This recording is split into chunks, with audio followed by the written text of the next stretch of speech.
Hi friends, welcome to our channel. Brahmamudi serial next episode లో ఏం జరగబోతోందో ఈ వీడియోలో చూసి తెలుసుకుందాం.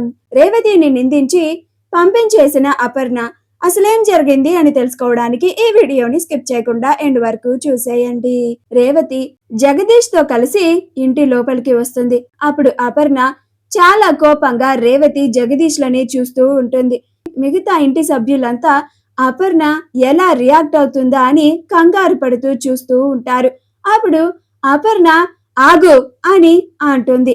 ఎంత ధైర్యం ఉంటే మళ్ళీ నా కళ్ళు ముందే ఈ ఇంట్లోకి వస్తావా అని అంటుంది. అప్పుడు రేవతి ఏమీ మాట్లాడకుండా అపర్ణకి భయపడుతూ ఉంటుంది. అప్పుడు కావ్య, అత్తయ్య మీరు ఎవరో అనుకొని ఎవరిని అంటున్నారు? ఈవిడ పేరు రేవతి. ఆ రోజు నన్ను మా అక్క స్వప్నని కాపాడారని చెప్పాను కదా, ఆవిడే ఈవిడ అని అంటుంది. అప్పుడు అపర్ణ నిజంగానే మీ ఇద్దరిని కాపాడిందో లేకపోతే మీ ఇద్దరిని కాపాడినట్టు నటించి ఈ ఇంటికి రావాలనుకుందో ఎవరికి తెలుసు అని అంటుంది. అప్పుడు కావ్య ఏమీ మాట్లాడకుండా మౌనంగా ఉంటుంది. అప్పుడు ఇందిరాదేవి, అయ్యో అపర్ణ, నువ్వు లేనిపోని నిందలు వేస్తున్నావు నీ కూతురి మీద అని అనుకుంటూ ఉంటుంది. సీతారామయ్య కూడా ఏమీ మాట్లాడకుండా మౌనంగా ఉండిపోతాడు. అప్పుడు అపర్ణ, మళ్ళీ ఎందుకు ఈ ఇంటికి వచ్చావు? ఈ ఇంటికి రావద్దని చెప్పాను కదా, మేమిద్దరం చచ్చాము అని తెలిసినా కానీ నిన్ను రావద్దు అని చెప్పాము కదా, అయినా సరే ఎంత ధైర్యం ఉంటే నువ్వు ఈ ఇంటికి వస్తావు అని అంటుంది. అప్పుడు రేవతి ఏమీ మాట్లాడకుండా కన్నీళ్లు పెట్టుకుంటూ ఉంటుంది. అప్పుడు అప్పు, కుచి ఏం జరుగుతుంది ఇక్కడ? ఎందుకని అపర్ణ అత్తయ్య ఆవిడని ఎందుకు అంతలా తిడుతుంది? ఎవరసలు ఆవిడ అని అంటుంది. అప్పుడు కళ్యాణ్, ఆవిడ ఎవరో కాదు, మా రాజు అన్నయ్యకి అక్క, మా అపర్ణ పెద్దమ్మకి కూతురు అని అంటాడు. అప్పుడు అప్పు, ఏంటి పెద్దత్తయ్య గారికి ఒక కూతురు కూడా ఉందా అని ఆశ్చర్యపోతూ ఉంటుంది. అప్పుడు అపర్ణ, మళ్ళీ నా భర్తని ఎదిరించడానికి ఇంటికి వచ్చావా అని అంటుంది. అప్పుడు రేవతి, లేదమ్మా, నేను ఆ రోజు చేసిన తప్పుకి ఇన్ని ఏళ్లుగా శిక్షని అనుభవిస్తూనే ఉన్నాను, నన్ను క్షమించమ్మా అని ప్రాధేయపడుతూ ఉంటుంది. నేను ఆనాడు మీ అందరినీ కాదు అని మీలో ఏ ఒక్కరికి చెప్పకుండా ఆయన్ని పెళ్లి చేసుకొని దండలతో ఇంటికి రావడం తప్పే. ఆ తరువాత నాన్నకి ఎదురు చెప్పడం తప్పే. ఇప్పుడు ఆ తప్పుకి క్షమాపణ అడుగుతున్నాను, దయచేసి నన్ను క్షమించమ్మా అని అంటుంది. అప్పుడు అపర్ణ, చాలాపు, ఇక్కడ నీ కన్నీళ్ళకి కరిగిపోయే వాళ్ళు ఎవ్వరూ లేరు అని అంటుంది. అప్పుడు రేవతి, అమ్మా అని అంటుంది. అప్పుడు అపర్ణ, ఇంకొకసారి నన్ను అమ్మ అని పిలిచావంటే నీ పళ్ళు రాలగొడతాను, నీకిక్కడ అమ్మ లేదు, మీ అమ్మ చచ్చిపోయింది అని అంటుంది. అప్పుడు కావ్య, రేవతి గారు తన తప్పుని తెలుసుకొని ఇన్ని ఏళ్లుగా శిక్షని అనుభవిస్తూనే ఉన్నారు కదా అత్తయ్య, ఇప్పుడు ఆవిడ చేసిన తప్పుకి మిమ్మల్ని క్షమాపణ అడుగుతున్నారు కదా, క్షమించొచ్చు కదా అని అంటుంది. అప్పుడు అపర్ణ, నేను క్షమించను, ఈ జన్మలో క్షమించను అని అంటుంది. అప్పుడు సుభాష్ అపర్ణ అని ఆపుతూ ఉంటే అప్పుడు అపర్ణ, మీరాగండి, ఆనాడు ఎంత ధైర్యం ఉంటే మీకే ఎదురు చెప్తుందా? కన్న తండ్రి అని కూడా చూడకుండా మీకే ఎదురు తిరిగి వీడి కోసం ఈ కుటుంబాన్నైనా వదిలేస్తాను అని వెళ్ళిపోయింది కదా, ఇప్పుడు వాడితోనే బతకమనండి, మళ్ళీ ఈ కుటుంబం దగ్గరికి ఎందుకు వచ్చిందంట అని అంటుంది.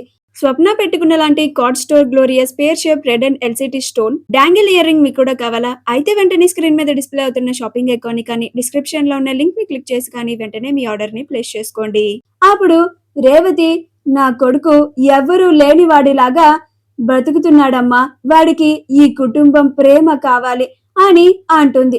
అప్పుడు అపర్ణ, చాలాపు, నువ్వు చేసిన తప్పుకి నీ కొడుకు ఈ కుటుంబంతో సంబంధం లేకుండానే బ్రతుకుతాడు, అలానే బ్రతకాలి, అంతేకాని ఈ కుటుంబం నువ్వు చేసిన తప్పుని క్షమించి మళ్ళీ నిన్ను దగ్గరగా తీసుకుంటుంది, నీ కొడుకుని చేరదీస్తుంది అని మాత్రం అనుకోకు, అది అస్సలు జరగని పని అని అంటుంది. అప్పుడు రేవతి, అలా మాట్లాడకమ్మా, నీకు మా మీద కోపం ఉంటే నన్ను ఆయన్ని మమ్మల్ని శిక్షించు, అంతేకాని ఏమీ తెలియని నా కొడుకుని, ఆ పసివాడిని శిక్షించకమ్మా, కనీసం వాడినైనా దగ్గరికి తీసుకో, వాడికి నువ్వు అమ్మమ్మవి అని నీ ప్రేమని పంచు అని అంటుంది. అప్పుడు అపర్ణ, నీకు ఒక్కసారి చెప్తే అర్థం కాదా? నీకు ఈ కుటుంబానికి ఉన్న బంధం ఏనాడో తెగిపోయింది. మళ్ళీ నీ కొడుకుని నా మనవడిగా ఎలా స్వీకరిస్తాననుకుంటున్నావు?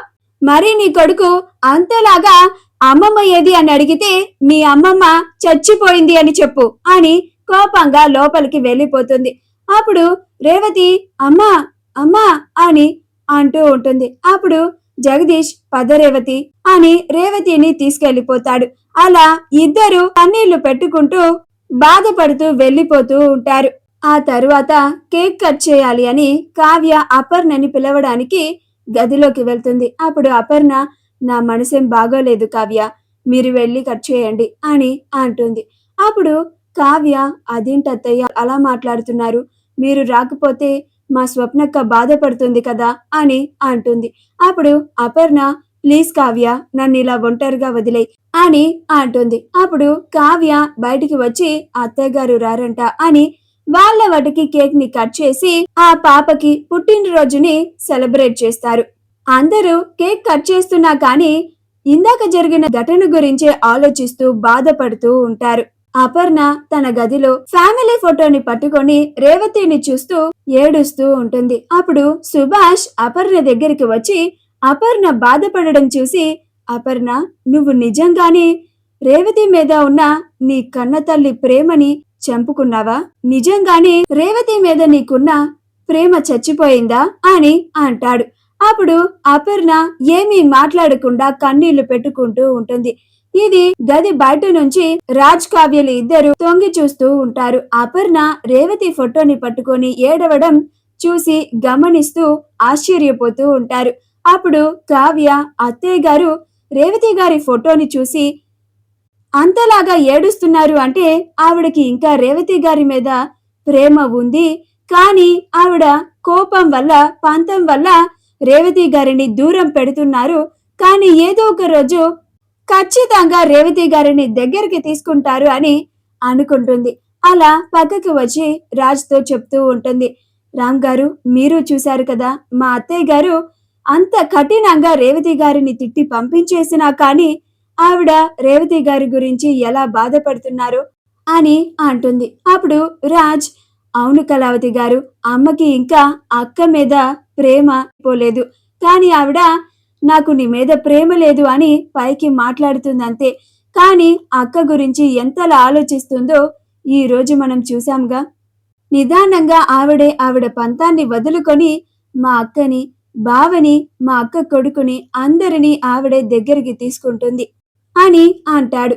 మా వీడియో గనుక మీకు నచ్చినట్లయితే లైక్ చేయండి, షేర్ చేయండి, మా ఛానల్ ని సబ్స్క్రైబ్ చేసుకోండి, పక్కనే ఉన్న బెల్ ఐకాన్ ని క్లిక్ చేయడం మాత్రం మర్చిపోకండి.